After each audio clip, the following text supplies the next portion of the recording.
I got home from work and I checked the front door.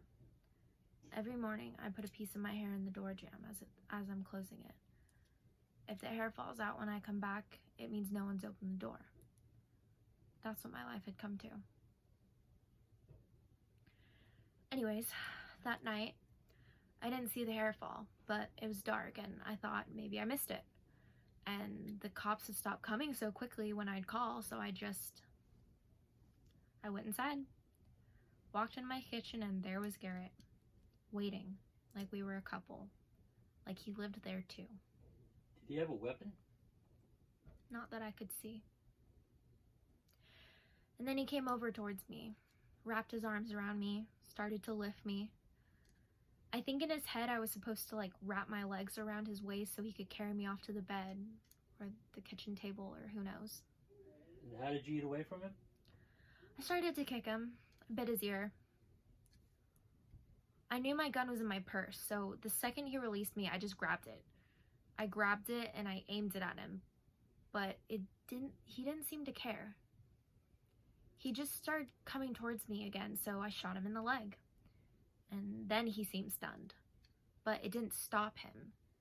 After a second or so, he just kept coming, reaching for my gun, so I shot him again, right in the arm.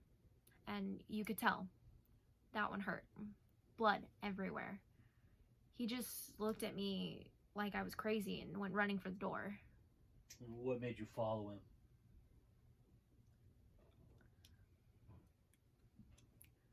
I don't know. He was still moving. He was still breathing. And I know it sounds crazy, but I was still scared. So I just followed him and kept shooting till there was no more bullets left. So how'd you meet this Garrett? How'd all this begin?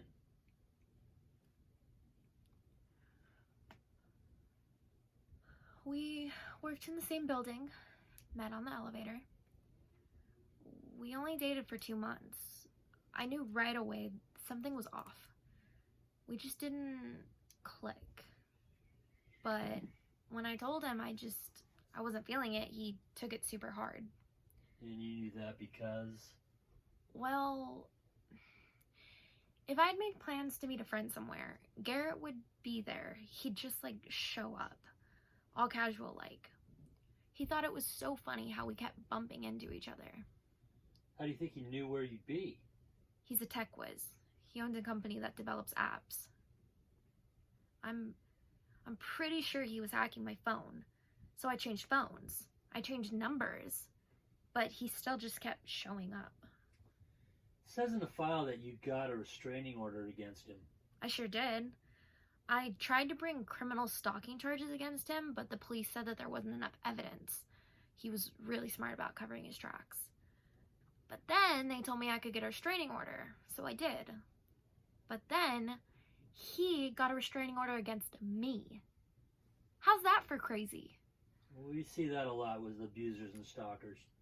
Throws their victims into a tailspin. Makes them start to question themselves, doubt themselves. Well, it worked. I felt like I was losing it. My whole life was falling apart. I quit my job because I couldn't handle seeing him in the office building every day. I had to take a huge pay cut just to get rid of him. Not that it made any difference. He'd just find me at the gym, the grocery store, wherever. Stopped going out. Stopped seeing friends.